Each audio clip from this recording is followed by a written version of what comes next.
오늘부터 그 PID 제어기 설명 좀 드릴 거고요. 어, 일단 저 PID 제어기 되게 유명하니까 이거를 좀 오늘은 이렇게 물리적으로 어떻게 이게 제어가 되는 건지, 이 제어기의 역할이 뭔지 물리적으로 이해를 하는 거를 목표로 좀 진행을 해볼게요. 그래서 지난 시간에 이제 설명을 드렸던 게 이제 시스템 형태, 시스템 타입인데, 시스템 타입은 요 이제 트래킹 제어 문제에서, 그렇죠? 트래킹 제어 문제에서 어, 대부분의 이제 레퍼런스, 트래킹 제어 문제는 레퍼런스 신호가 있는데, 우리가 추적해야 할 레퍼런스 신호가 있는데, 레퍼런스 신호는 이런 이제 저차의 다항식 형태로 근사를 할 수 있다. 그죠? 그 과정으로부터 저희가 이제 계속 다항식 입력이 들어왔을 때 어떻게 얘가 잘 따라가는지 분석을 했었습니다. 그래서 다항식 입력을 고려하는 이유가 이제 이렇게 근사를 할 수 있다라는 것 때문이고, 저희는 요 세 가지 입력, 그쵸? 0차, 1차, 2차에 대해서 어, 저희가 물리적으로 해석을 할 때는 이 시간에 대한 신호를 봐야 돼요. 그렇죠? 시간에 따라서 이런 신호가 들어왔을 때 이제 영차식을 콘스탄트식을 이제 계단 입력이라고 하고, 위치 입력, 이게 이제 위치 입력이랑 같은 말이라고 했죠. 그리고 경사 입력은 속도 입력, 포물선 입력은 가속도 입력. 이 용어들을 저희가 정의를 했고, 그래서 이제 제어 시스템이 있을 때 뒤에서 이제 결론적으로 얘기하지만 제어 시스템마다 타입이 있죠. 그렇죠? 몇 타입이다 이게 정해져 있어서 각 타입마다 얘가 정확히 추적할 수 있는 그 다항식의 차수가 정해져 있어요. 그렇죠? 정확하게 추정할 수 있다는 거는 정상 상태 에러가 0인 경우, 0이거나 이제 뭐 콘스탄트인데 적거나 뭐 그런 식으로 이제 저희가 정의를 할 수가 있고, 시스템 타입은 이제 정상 상태 오차 결과로 이제 저희가 따지는데, 세 가지 케이스가 있죠. 그렇죠? 저희가 어떻게 제어를 하든 이 세 가지 중에 하나예요. 시간이 무한대 흘렀을 때 에러가 0으로 가거나 아니면 상수에 머물러 있거나 무한대로 발산을 하거나 계속 에러가 벌어져서. 그래서 이제 말하자면 타입 1 시스템이라는 거는 1차 다항식 입력을 넣었을 때, 여러분들은 1차 다항식 입력 보자마자 이게 경사 입력이고 속도 입력 같은 말이구나 이해를 하시고, 그리고 지금 저희가 이 절부터는 정상 상태 오차를 계속 보고 있죠. 저희가 시간 영역 사양을 다뤘던 거는 오버슛이나 라이즈 타임 이런 거는 과도 오차예요. 그렇죠? 과도 성능이고 트랜지언트 스테이트 성능이고, 얘는 스테디 스테이트에서의 어떤 성능이다. 그래서 이런 식으로 계속 콘스탄트로 유지가 되더라. 시간이 많이 흘러도 이런 경우가 이제 타입이 1이다라고 정의를 한다고 했습니다. 그래서 이제 저 책에서 보면 그 트래킹 제어의 문제에 대해서 타입을 정하고, 그리고 외란에 대해서도 타입을 정하는 내용이 있어요. 근데 이제 외란에 대해서 타입을 정하는 거는 제가 따로 다루지는 않을 거고, 근데 이해는 하실 수 있습니다. 근데 그거를 뭐 외란에 대한 타입을 구해라 이런 문제는 나오지 않을 거니까 그거 참고해 주시고, 그래서 저희는 계속 이 그림을 보고 이런 식으로 이제 트랜스퍼 펑션을 구하거나 원하는 신호를 이제 표현하는 거를 일단 기본적으로 할 줄 알아야 됩니다. 그래서 이 식으로부터 이제 모든 게 분석이 출발을 하는 거예요.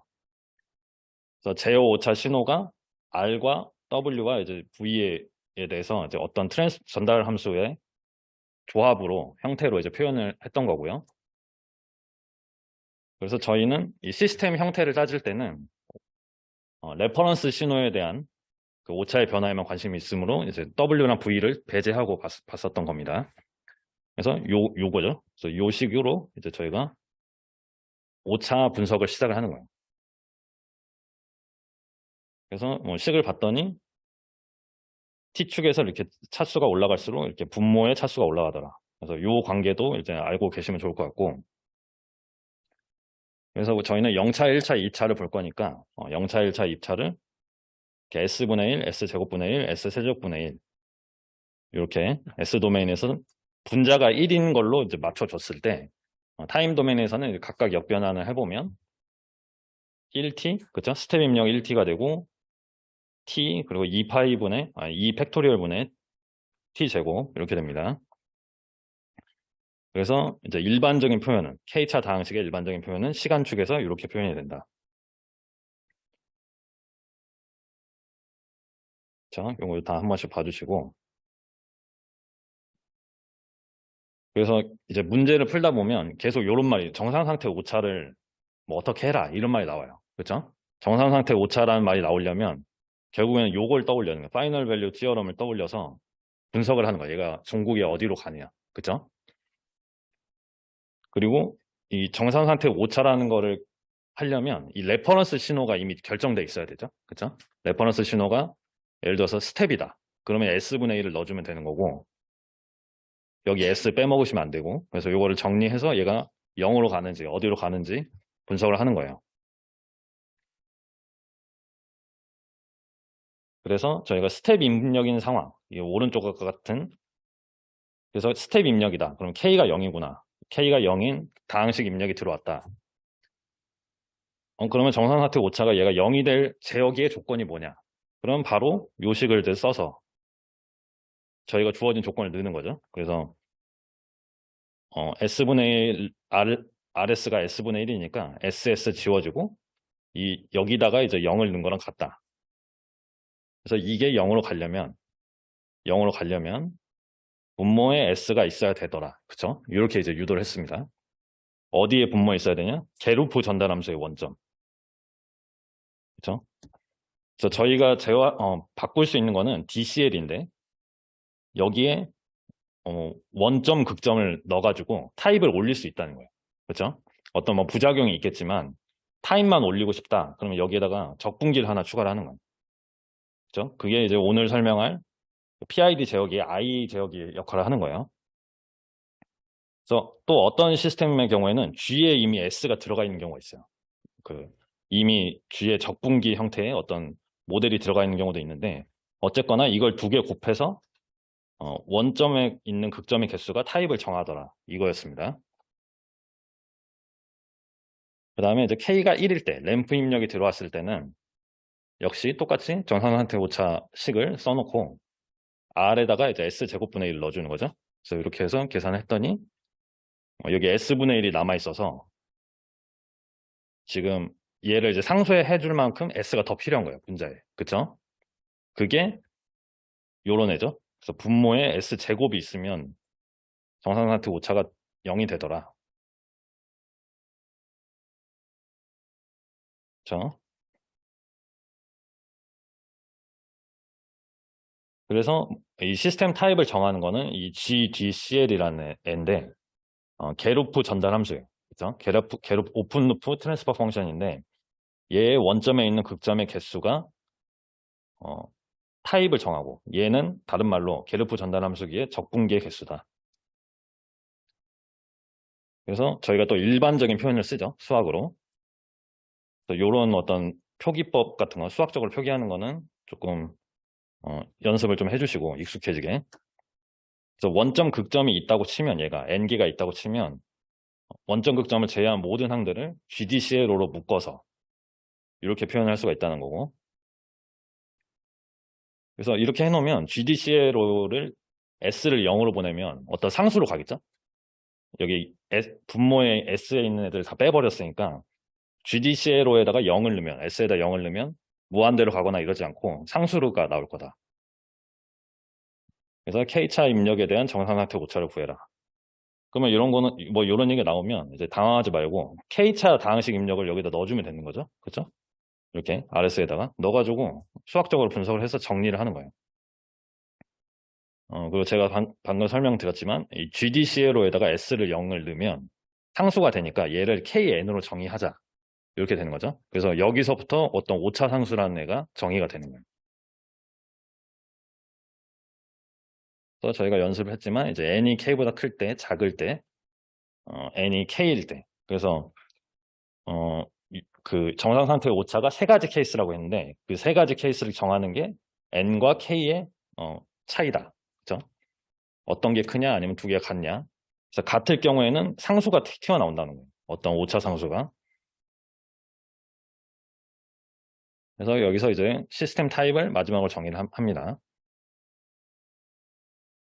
그래서 0차 다항식 입력에 대해서 정상 상태 오차가 상수인 경우, 0이 아니라 상수인 경우에는 이게 타입 0이다 되는 거죠. 그리고 1차 다항식 입력에 대해서 정상 상태 오차가 상수인 경우. 1이다. 2차 입력에 대해서 정상 상태 오차가 상수다. 2이다. 이렇게 되는 거죠. 그래서 여러분들은 이렇게 타입을 먼저 정해놓고 시스템의 GDCL의 생김새를 보고 타입을 정할 수가 있고, 그러면 거기에 이제 몇 차 입력이 들어왔냐 그걸 따져서 얘가 오차가 어디로 갈지를 대충 알 수 있다는 거죠. 그렇죠? 예를 들어서 내가 내 시스템이 타입 1이다. 여기에 스텝 입력이 들어오면 어떻게 되죠? 오차가 어디로 가죠?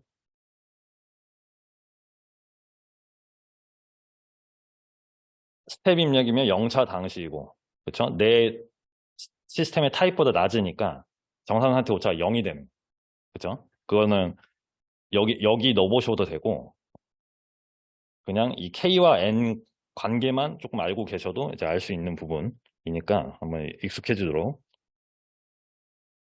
해볼게요. 그래서 그리고 이제 오차 상수란에도 다시 정의를 하더라. 왜냐하면 이 상수에 어떤 의미가 있으니까, 그렇죠? 위치 입력에 대해서 어떤 상수가 나온다. 위치 입력, 스텝 입력을 줬을 때 상수가 나온다. 그럼 얘는 타입 0이 되고, 그리고 얘는 어떤 KP라는 애를 이제 도출을 시킬 수가 있다. 이렇게 되는 거죠. 그 타입 1에 대해서도 할 수 있고, 타입 2에 대해서도 할 수 있고. 그래서 이렇게 이제 표가 주어지죠. 그래서 이 표대로 저희가 이제 이해를 할 수가 있어요. 타입 0인 얘는 이제 시스템의 특성. 그죠? 시스템의 특성이고 여기 오른쪽이 인풋이죠. 여기가 이제 인풋 종류인데 타입 0에다 스텝을 넣으면 어떤 위치 상수로 표현할 수 있는 상수가 되고 더 높은 차수의 입력을 넣어주면 무한대로 가더라. 따라갈 수가 없더라.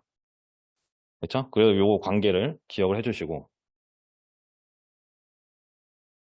그래서 실제로 이제 제어를 해보면 이런 이제 타입 1이 있다 그러면 일단 어떤 과도 상태 응답이 있고 그렇죠? 과도 상태 응답이 있고 스테디 스테이트로 가요. 저희가 세틀링 타임 정착 시간 정의했죠. 그 정착 시간 이후에는 얘가 이제 스테디 스테이트로 가는데 그때부터는 어떤 콘스탄트한 그 에러 값이 정해지게 되는 거죠. 그렇죠? 이 과도 상태 응답은 저희가 3.4절에서 다뤘던 거고 2차 시스템에 대해서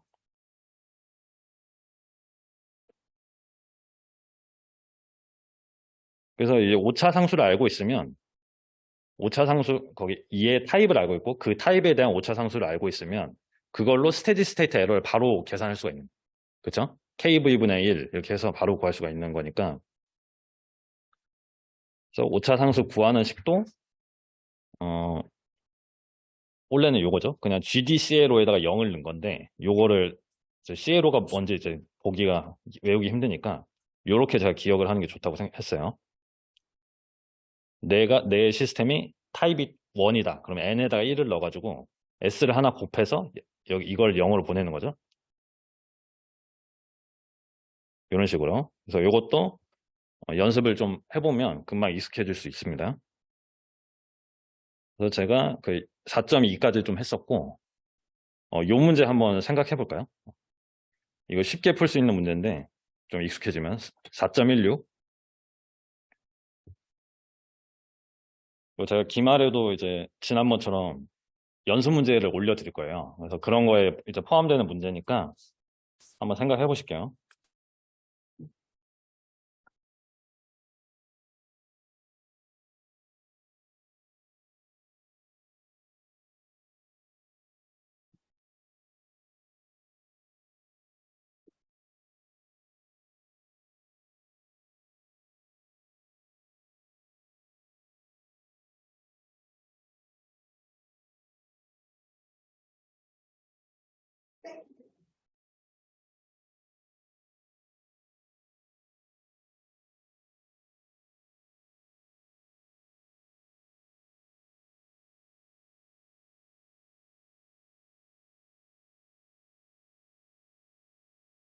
여러분 일단 이 문제를 좀 해석을 해야 되는데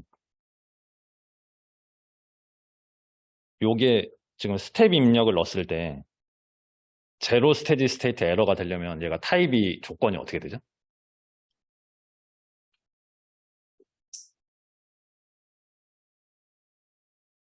타입이 1 이상이어야 돼요. 그렇죠?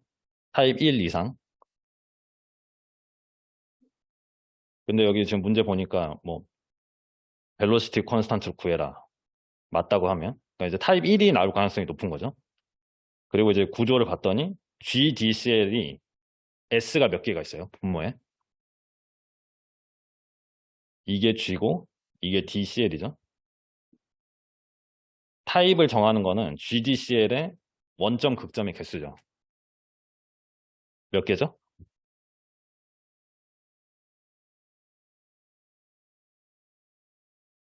한 개죠. 그래서 이제 타입 0이 되는 거, 타입 1이 되는 거고. 그래서 이제 익숙해지면 이제 보자마자 이걸 아실 수가 있고. 근데 이걸 한번 분석을 해보자는 거예요. 얘가 진짜 정상 상태 오차가 0으로 가는지. 그래서 그걸 해보려면 에러 신호를 표현을 해야 돼요. 에러 신호.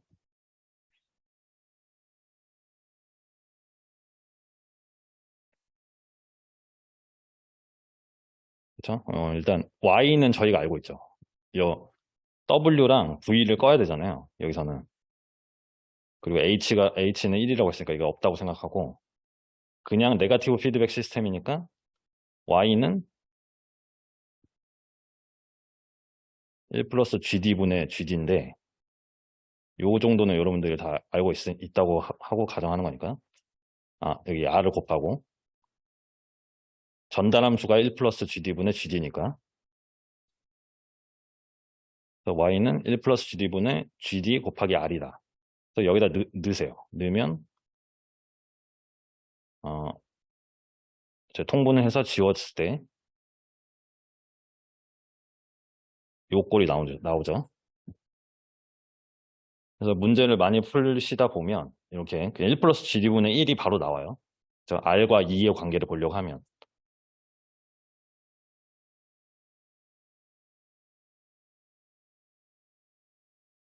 그러면 이제 문제에서 분석하라고 한 게 정상 상태 응답인데 스텝을 넣었을 때 정상 상태 응답이다.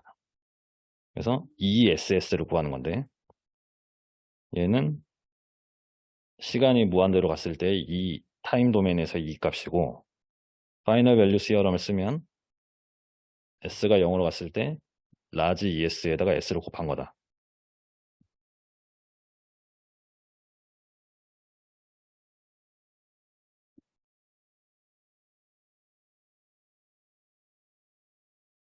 그래서 ES를 여기 표현해 줄게요. 저 GD 곱한 다음에 분모 분자 정리를 해주면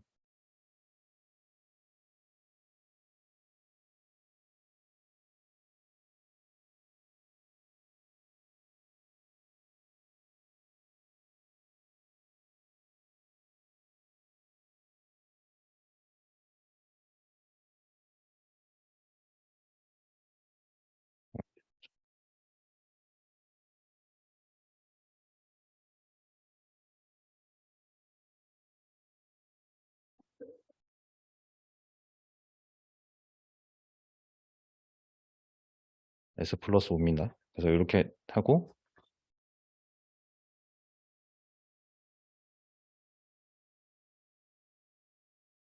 20. 그쵸? 1 플러스 GD분의 1을 정리하면 그냥 이렇게 되는 거예요. 이건 어려운 건 아니고. 그리고 R을 표현해 줘야 되는데, R이 지금 스텝 레퍼런스 인풋 R이라고 돼 있어요. 스몰 R. 그래서 크기가 스몰 R이라고 보시면 돼요. 그래서 S분의 R을 곱해준다. 이렇게.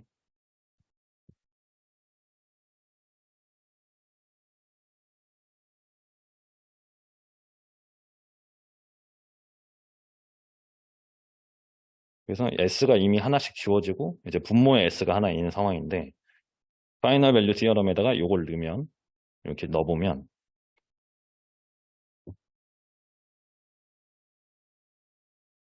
S 하나 더 지워지고,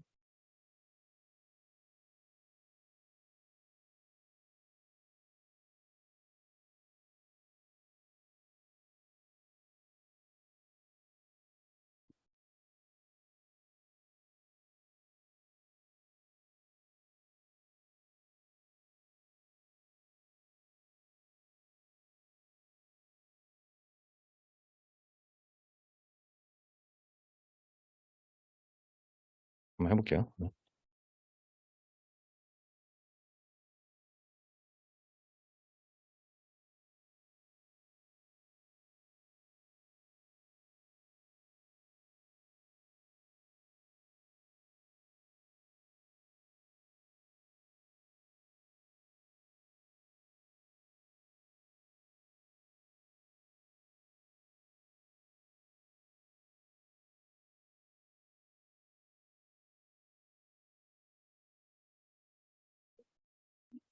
네.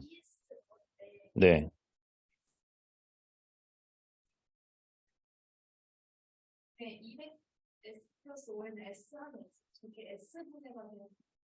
아, 그렇네. 그렇네. 이걸 제가 S 이게 가로 있다고 생각했구나. 감사합니다. 여기 S가 살아있네. 그래서 이걸 넣으면 0이 돼요. 그렇죠? 근데 이게 이렇게 이제 검토를 할 수 있는 게 원점 극점이 있으니까 이제 무조건 0이 나올 거라고 생각을 하고 이제 하는 거죠. 이렇게 하고 그러면 이제 타입 1이니까 KV를 구하라는 거예요. KV. 그래서 KV는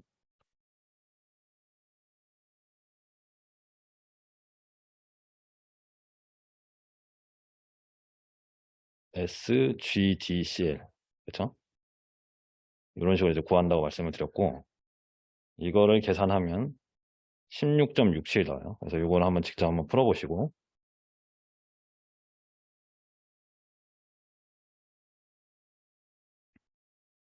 이것도 이제 문제랑 솔루션이랑 같이 올려드릴게요.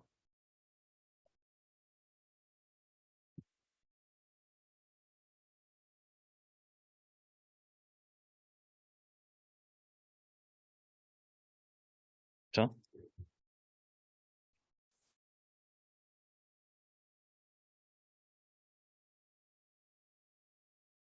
자, 넘어갈게요. 그래서 이제 PID 제어기를 들어갑니다. 그래서 여러분들은 이 구조를 이 피드백 제어 구조 항상 기본 걸 기억하고 계시고요. 문제에서 뭐 그림으로 지워지는 경우가 많지만 이런 식으로 일반적인 제어 다이어그램을 저희가 표현을 합니다. 그래서 저희는 여기에다가 이제 제어기를 뭘 넣을 거냐 이거를 구하는 거죠. 그래서 이번 4.3절에는 PID 제어기라는 걸 여기다 넣을 거예요. 그래서 제어기 형태를 먼저 S 도메인 있는 형태에서 이제 보는 거예요. 그래서 이런 꼴이죠. 이런 꼴. 왜냐하면 이게 이제 적분기고 S분의 1이 적분기고 그냥 S가 미분기 형태니까 이렇게 세 가지 텀으로 표현을 하고 저희가 이제 KP, KI, KD가 이제 튜닝 파라미터라고 하죠. 여기다 값을 저희가 제어하는 사람들 정해줘서 어, 이제 개인을 정한다고 해요. 얘네들이 이제 개인의 역할을 하는 거라고 생각하시면 되고, 그렇죠? 각 제어기에 이제 어떤 역할을 이제 웨이팅을 어떻게 줄 거냐, 이런 개념이라고 생각하셔도 됩니다. 그래서 이걸 넣으면 왜 어떻게 될 거냐, 그걸 한번 생각을 해볼게요. 그래서 각각의 텀이 역할이 어떻게 되냐. 그래서 제일 처음에 나오는 게 그냥 이렇게 상수 곱하는 거죠. PID 텀 중에 그냥 KP만 있는 경우. 그래서 저희가 DS에다가 KP를 넣으면 요 제어 입력은 에러에다가 KP를 곱한 꼴이 되는 거예요. 그렇죠? 그래서 요 꼴은 이제 저희가 문제 풀면서 은연중에 계속 나오던 꼴이에요. 그냥 이 제어기가 상수인 경우. 그래서 이걸 이제 물리적으로 이제 해석을 해볼 거예요. 피드백 제어 신호가 시스템 오차에 이제 선형적으로 비례하도록 설계된다. 오차가 크면 제어 입력을 키우도록. 그래서 이제 이거를 이제 프로포셔널 제어라고 합니다. P 제어. 그래서 한번 분석을 해볼게요. 그래서 이런 2차 시스템 플랜트가 있다고 봤을 때 G가 이렇게 되는 거죠. G가 2차 시스템이 되는 거고 여기에 제어기를 도입했어요. 그러면 전체 전달 함수는 그렇죠? 1 플러스 KPG분의 KPG가 되겠죠. 그렇죠? 요거는 이렇게. 그러니까 요 기본 꼴에서 이제 전달 함수를 구하는 거예요. 근데 저희는 요건 알고 있죠. 전달 함수. 네거티브 피드백 하나 있을 때 이렇게 구할 수가 있고 그러면 이제 특성 방정식을 이렇게 바로 구할 수가 있죠. 분모. 그렇죠? 분모가 0이 되는 거.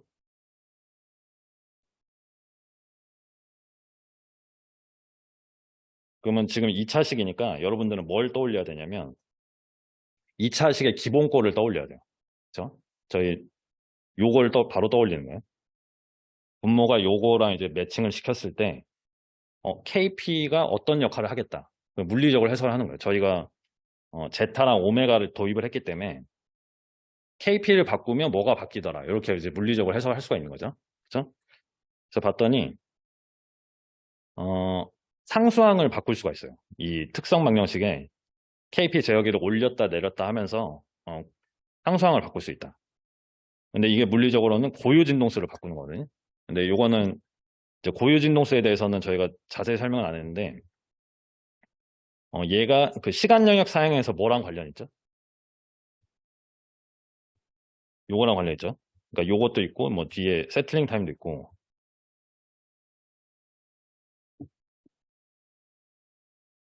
그래서 말하자면 오메가 n을 KP를 키워요. 내가 개인을 크게 줬어. 그러면 라이즈 타임이 짧아진다는 거죠. 그렇죠? 라이즈 타임이 짧아진다는 건 무슨 의미죠? 제어의 반응성이 좋아지는 거예요. 그렇죠? 반응성이 좋아지고 속도가 빨라진다. 그래서 일반적으로 피제어기에 개인을 키우면 반응성이 빨라진다라고 그거를 이제 저희가 상식적으로 알고 있어요. 그렇죠? 그런 거를 이제 저희가 수학적으로 분석을 하는 거죠. 그리고 이제 어떤 저희가 임펄스 리스폰스를 볼 때 땅 치면 이렇게 오실레이션이 있다가 이렇게 계속 0으로 간다는 거죠. 근데 이 오메가 n이 클수록 요 진동수가 커져요. 그러니까 빨리 올라갔다 빨리 내려오는 거죠. 그렇죠? 그렇게 이해를 해도 되고 여러분들이 이 식을 아니까 이 식으로 이해를 해도 되고 그 다음에 수학적으로 봤더니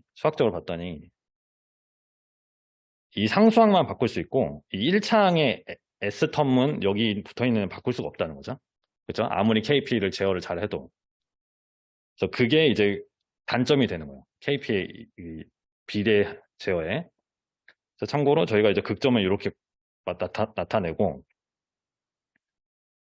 이 허수부 그렇죠? 여기 이제 J가 빠졌는데 이 허수부 부분이 오메가 n이 있어요. 그래서 요거 자체를 저희가 오메가 D라고 했는데 아까 이 감쇄되는 진동수 그래서 오메가 n이 커질수록 요 진동수 자체가 빨라지더라. 이렇게 해석을 하셔도 됩니다. 그 다음에 지금부터 하는 게 또 이제 저기 4.2절에서 다뤘던 걸 하는 거예요. 그래서 P 제어기를 달았을 때 여러 가지 제어 성능이 일반적인 제어 성능이 있는데 정상 상태 오차는 얘가 어떻게 해줄 거냐. 그렇죠? 그래서 요걸 봤을 때 제가 이거 적어놨는데 타입 0 시스템에서 스텝을 입력을 했다라고 하면 요 식을 이제 바로 떠올린다는 거죠.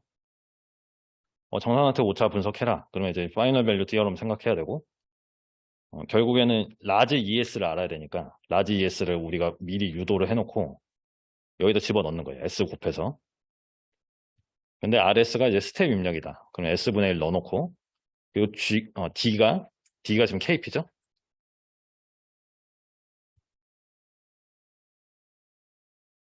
그래서 이 SS가 지워지고 나머지는 이제 S를 0으로 보냈을 때 상수로 갈 건데 KP 크기가 커질수록 정상한테 오차는 줄어들겠죠. 그렇죠? 요것도 이제 특징 중에 하나인 거예요. P 제어기를 키울수록 정상한테 오차는 줄어들긴 할 거다. 그 다음 그러니까 인터넷에 쳐보면 그 이제 PID 제어기의 특징이 있어요. 장단점 뭐 이런 것들이 있거든요. 그런 거를 이제 상식적으로 저희가 알고 있어요. 모든 엔지니어들이 상식적으로 알고 있는데 여러분들은 그거를 이렇게 정량적으로 이제 분석을 할 수 있어야 된다는 거죠. 그렇죠? 그 다음에 정상 상태 오차 성능이 있고 외란 제거 성능이 있어요. 외란 제거 성능. 요거는 뭐 민감도 함수 이런 거랑 관련이 있는 건데 그냥 이제 이 그림을 저희가 떠올린다고 하면 W랑 E의 관계를 보면 되는 거죠. 사실. 그러니까 요 외란 제거 성능을 분석해라. 그러면 이 CL을 우리가 저기 4.1절에서 유도를 했으니까 이 가운데 있는 W텀과 E의 관계만 보면 되는 거예요.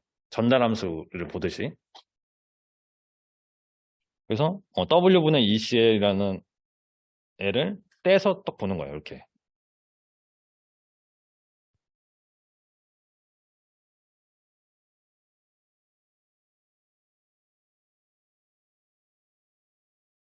아까는 제가 이제 레퍼런스 R과 E의 관계를 봤다면 이제는 W와 ECL의 관계를 보는 거예요. R과 V는 없다고 가정을 하고 그래서 여기다 DCL에다가 KP를 넣었더니 요 꼴이 나오는 거예요. 그러면 저희가 원하는 거는 여기 에러 텀에 W의 영향이 줄어드는 거죠. 그쵸? W가 아무리 있어도 에러는 0이 되길 원하는 거야. 그러려면 얘가 몇이 돼야 돼요? 이게 없어질수록 좋죠. 그쵸?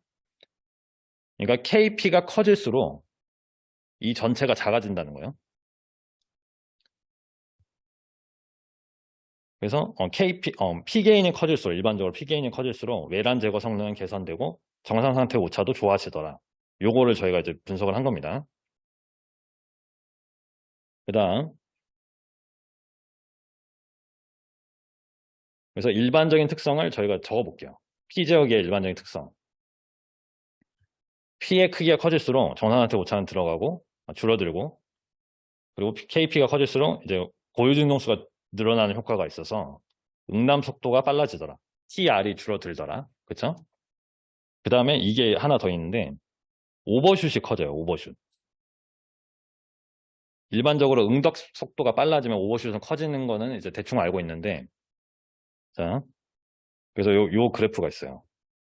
그래서 KP가 6일 때랑 1.5일 때의 성능을 비교를 한 거예요. 봤더니 개인이 큰 애가 뭐가 커요? 오버슛이 크죠? 오버슛. 대신에 이 속도는 빨라지는 거예요. 이 피크를 치는 타임이 빨라지는 거예요. 실제로 이 P게인을 튜닝하다 보면 이런 이제 리스폰스가 나오는 거예요. 게인을 키우면 키울수록. 그리고 요걸 한번 생각해 볼까요? 그렇다면 KP가 커질수록 오버슛이 왜 커질까? 이거를 저희가 분석을 할 수가 있거든요. 한번 생각을 해볼까요?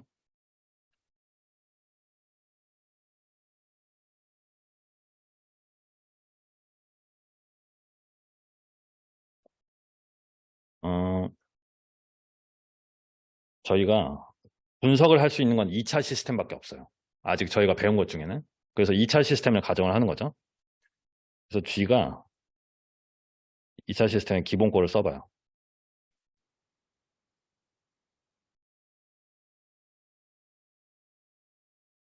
근데 여기다가 KP를 달았어. D를 KP라고 가정. 그러면 전체 트랜스퍼 펑션은 1 플러스 GDCL분의 내가 제어기를 달았을 때 특성 변화는 이렇게 되는데, 요 분모가 중요하죠. 지금 오버슛을 따질 거면. 그래서 분모만 떼서 한번 보는 거예요. 봤더니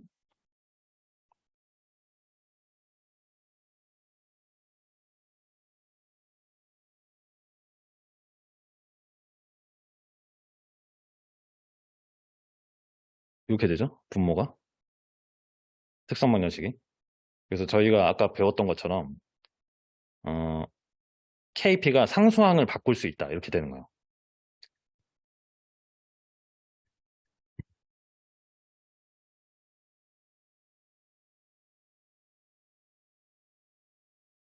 근데 여러분들이 기억을 해보면 오버슛을 결정하는 애는 누구죠? 오버슛을 결정하는 애. 제타예요. 제타. 그렇죠? 오버슛 식에 오메가 n은 안 보이고 제타만 있어요. 그래서 이렇게 생각을 하시면 돼요. KP를 키울수록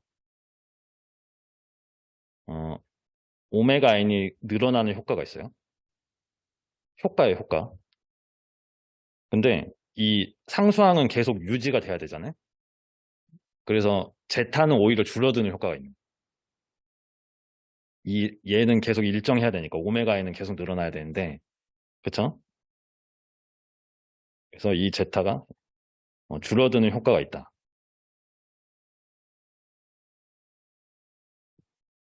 이런 식으로 이제 여러분들이 이제 분석을 하실 수 있어야겠죠.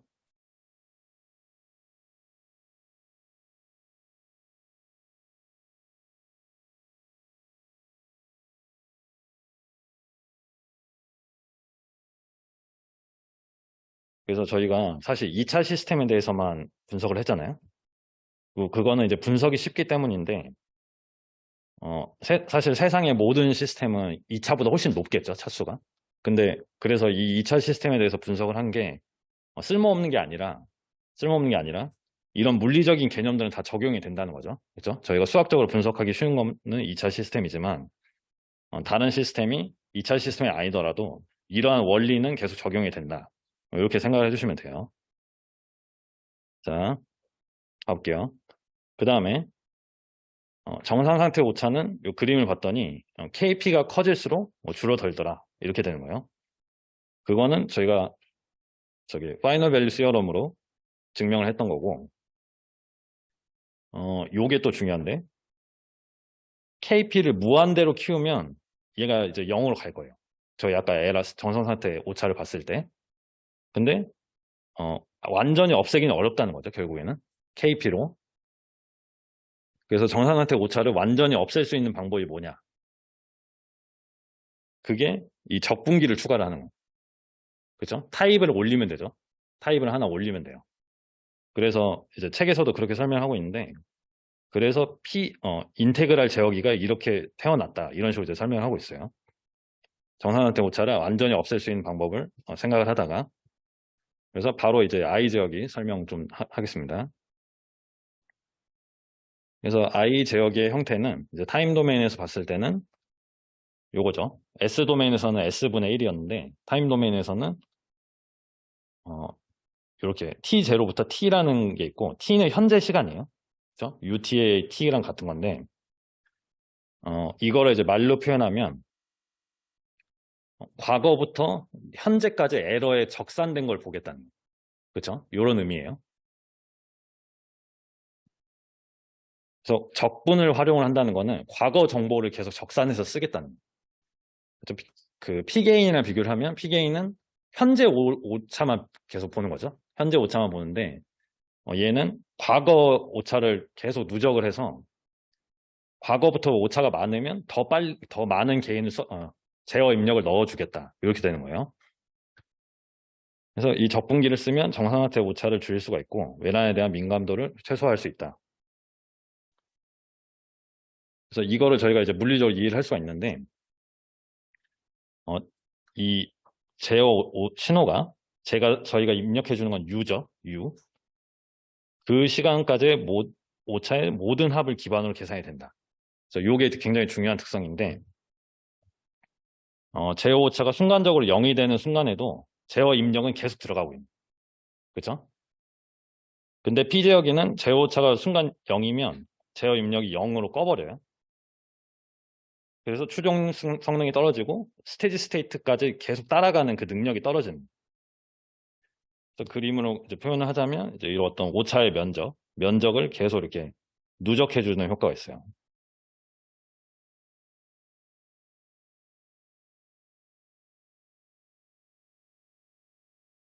그리고 이제 S 도메인 형태로 바꾸면 S분의 KI가 되고 결국에는 타입을 하나 늘리는 효과가 있죠. 그죠? 원점 극점 개수 수를 하나 증가시키는 효과가 있다. 그래서 정상한테 오차 분석을 하면 한번 해라 하면 이렇게 이 식을 이제 자동으로 생각해내고 그 다음에 이게 D에다가 S분의 KI를 넣는 거죠. D에다가 여기다가 S분의 KI를 넣어서 이제 분석을 하는 거예요. 그리고 아래에다가는 스텝 입력이니까 S분의 1을 넣고 그래서 계산했더니 0이 되더라. 왜냐하면 타입을 하나 늘렸으니까. 그쵸? 저희가 이 개념을 배웠으니까 적분기를 추가해서 타입을 하나 늘렸더니 0이 되더라. 그래서 정상 상태 오차 성능이 좋아지더라. 이렇게 이제 정리가 되는 거고. 그리고 제가 이제 추가로 말을 써놨는데, 과거 에러 정보를 봐서 이게 추종 성능이 좋아지는 건 맞아요. 좋아지는 건 맞는데, 저희가 이제 뒷북을 친다고 하거든요. 그러니까 이미 제어는 끝났는데, 과거 정보로 계속 때리는 거예요. 그래서 이런 게 많이 있어서, 어, I 제어기는 너무 개인을 키우면 안 돼요. 이게 이제 일반적인 상식이에요. I 제어기는 개인을 너무 많이 키우면 얘가 이미 제어가 다 끝났는데도 계속 막 때리려고 하는 그 뒷북을 친다는 그런 개념이 있어서 그거는 이제 한번 생각을 해보시고 그리고 I 개인이 너무 커지면 시스템은 불안정해진다. 그죠? 이게 다 이제 뒷북을 치기 때문에 그리고 요것도 잠깐 참고로 설명을 드리면 어, 이제 와인드업 현상이라는 게 있어요. 와인드업 현상이라는 거 있는데 이걸 이제 예를 들기가 좋은 게 모터 제어예요. 모터 제어. 그래서 모터로 속도 제어를 하는데 그래서 모터는 예를 들어서 속도 Y가 속도고 이건 예시예요. 그냥 참고로 보시면 되는데 입력을 이제 전류 또는 전압으로 봐요. 보통. 근데 전류를 줬어요. 그래서 내가 어떤 레퍼런스 속도를 주고 예를 들어서 뭐 700rpm으로 돌아라. 그럼 얘가 이제 제어를 해서 I를 계산해서 넣어주는 거죠. I를 계산해서 넣어주는데 I 제어기를 많이 쓰면 얘는 계속 그냥 오차가 쌓이면 쌓일수록 계속 키우는 거예요. I 값을 키워요. 근데 문제는 I의 한계가 있어요. 한계 값이 존재하죠. 그래서 저희가 세츄레이션 된다고 하는데 액추에이터가 세츄레이션 됐다. 그 한계 값에 이미 도달했는데도 에러를 추정을 하지 못하면 이걸 얘를 정확히 추종을 하지 못하면 에러가 계속 쌓이는 거예요. 그러니까 I를 더 크게 넣어라, 더 크게 넣어라 이렇게 되는 거죠. 그러다가 타는 겁니다. 그래서 그런 게 이제 와인드업 현상인데 I 제어기를 쓰면 이제 I 제어기를 제한을 걸어줘서 이렇게 한계값을 넘지 못하도록 그런 이제 안티 와인드업 그런 거를 이제 조금 해주기도 합니다. 근데 저희는 이제 배우진 않을 거예요. 그래서 참고로 한번 생각을 해주시고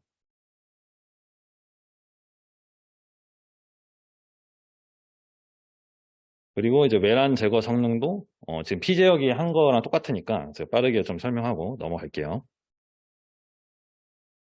그래서 이 그림으로부터 이제 W랑 ECL의 관계, 에러의 관계를 트랜스퍼 펑션 형태로 나타내고 여기다가 저희 제어기인 DCL을 이렇게 넣어주는 거예요. 그 다음에 이런 식으로 이제 문제가 나온다는 거죠. 외란이 스텝 입력 형태로 갑자기 들어왔어요. 예를 들어서 차가 어디 가다가 어디 턱에 걸린다거나 그런 걸 이제 스텝 입력으로 저희가 근사를 시킬 수가 있거든요. 그런 식으로 이제 입력이 들어왔을 때 얘가 정상 상태 오차가 어떻게 될 거냐. 그러니까 정상 상태 나오면 무조건 파이널 밸류 띠어럼이고 그걸 이렇게 써보는 거예요. 이 외란에 의한 오차니까 여기다 W로 표현해 주는 거죠. 레퍼런스 없다고 생각을 하고 봤더니 지금 분자에 S가 하나 있어서 무조건 0으로 간다. 그렇죠? 스텝 입력에 외란이 들어왔을 때도 정상 상태 오차가 변화 없을 거다. 이렇게 되는 거예요. 그래서 이 개념이 그 외란에 대한 타입이거든요. 외란에 대한 시스템 타입인데 제가 이거는 이제 범위에서 제외를 할 거예요. 근데 이런 개념은 저희가 이해를 할 수가 있어요.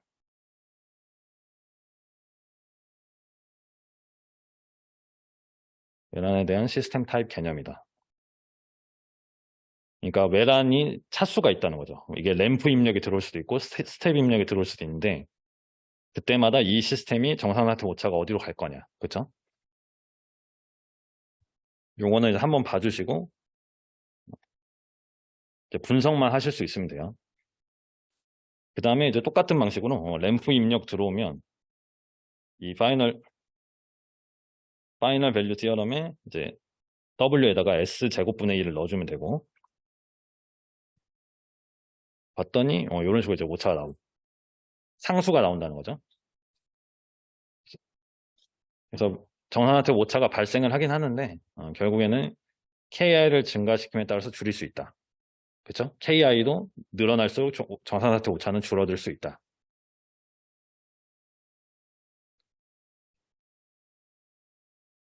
마지막으로 이제 D 제어기고요. D 제어기.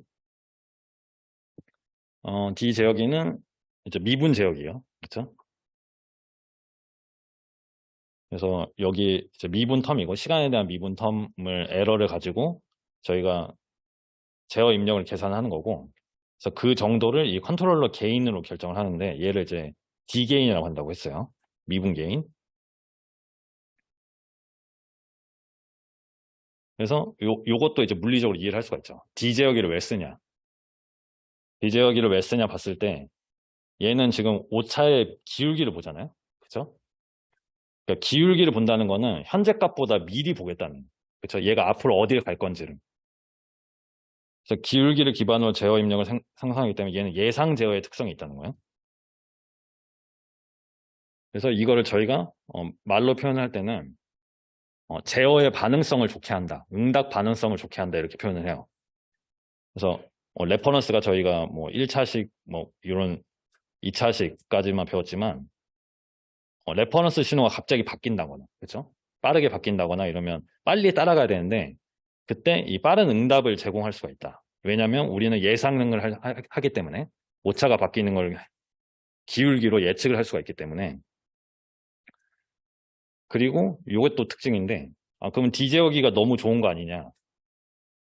근데 얘는 현재 값을 쓰지 않으므로 D제어기만 쓰면 절대 따라가지 못해요. 그렇죠? 그래서 그러다 보니까 결국에는 PID 제어기를 쓰거나 PD 제어기를 쓰거나 다른 거랑 같이 써야 된다는 거죠. 그래서 결국에는 이제 목표 값을 추정을 할 건데 그 목표를 이루려면 이제 P 제어기나 I 제어기랑 같이, P 제어기는 항상 있어야 돼요. 그렇죠? 근데 이제 과도 특성을 좋게 하는 거예요. 그러니까 좀 더 이제 오버슛을 낮추거나 좀 더 빠르게 따라가거나 그런 어떤 과도 상태 응답을 개선하는 데 쓰는 게 이제 D제어기다. 이렇게 생각해 주시면 되겠고, 그리고 이것도 중요합니다. 이게 결국에는 오차 신호를 시간에 따라 미분을 해야 돼. 계속 실시간. 그래서 이 오차 신호라는 거는 아래에다가 YT를 뺀 거죠. 근데 얘는 측정 값이에요. 센서 측정.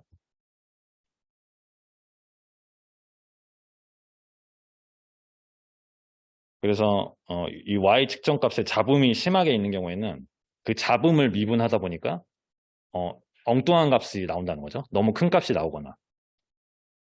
그래서 일반적으로 이 노이즈가 심한 경우에는 D 게인을 크게 쓰면 안 돼요. 그렇죠? 이런 것도 이해하실 수가 있고.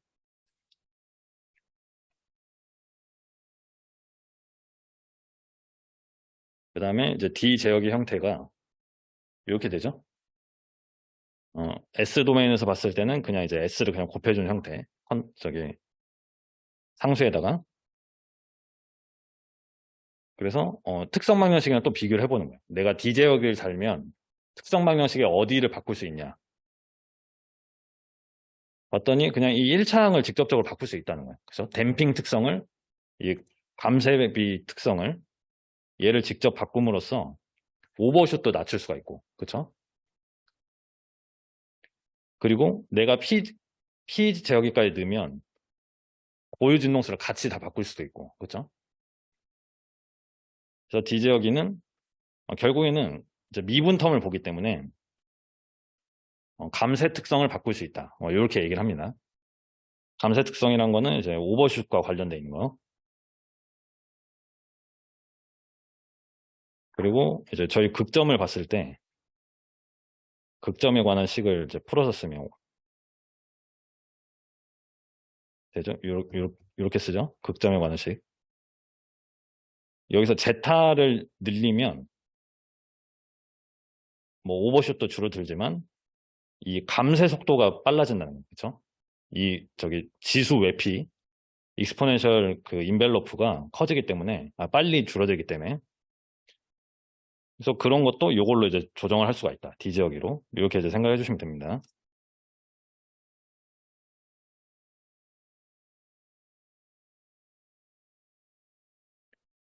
그렇죠?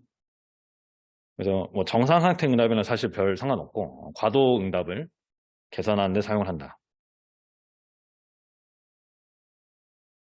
그래서 실제로 쓸 때는 이게 각 PID가 각각 역할을 하는데 실제로 쓸 때는 뭐 PI 제어기를 쓴다거나 PD 제어기를 쓴다거나 PID를 같이 쓰는 경우가 있겠죠. 그래서 제일 처음에 나오는 게 이제 이 PI 제어기요. PI 제어기는 이렇게 이제 타임 도면에서 두 개 더해서 이렇게 사용을 하는 거고, 두 개의 이제 장점을 취합을 해서 쓰겠다 이렇게 되는 거죠. 그래서 순수 I 제어기랑 비교를 했을 때는 응답 속도가 빠를 거고, 순수 PJ기보다는 정상 상태의 제어 성능이 좋아질 거다. 그렇죠? 대충 이제 역할을 아시니까. 그리고 이렇게 S 도메인을 바꿨더니 이 원점 폴이 있다는 거죠. 그렇죠? 원점 폴은 그대로 있고 KP랑 KI를 조정함으로써 원하는 성능을 내가 조정을 할 수가 있더라. 그래서 이 적분항을 사용을 해서 시스템 타입이 하나 올라갈 때마다 이거는 이제 외란 상쇄 작용이나 정산 사태 제어 성능이 좋아진다 라는 겁니다. 그래서 지금 시간이 거의 다 됐는데 어,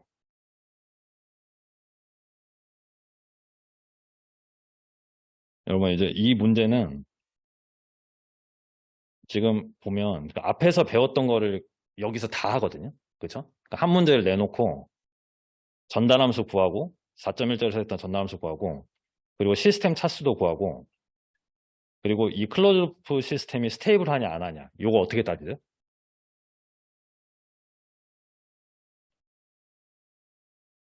이거 대답하면 바로 끝낼게요. 이 클로즈루프 시스템이 스테이블하냐 안 하냐.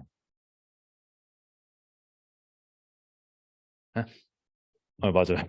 루스 테스트를 쓰는 거예요. 이게 만약에 클로즈루프 시스템을 했는데 2차 시스템이면 극점의 그냥 위치로 따지면 되고 근데 차수가 높으면 그렇게 못 하잖아요. 그래서 누스 테스트를 쓰는 거예요. 그래서 저희가 배운 걸 여기서 다 씁니다. 한 문제에다가. 그렇죠? 그래서 앞에 있는 걸 다 아셔야겠죠? 그래서 요거는 직접 한번 풀어보시고 다음 시간에 제가 한번 풀어드릴게요. 그래서 오늘 여기까지 하겠습니다. 고생하셨어요.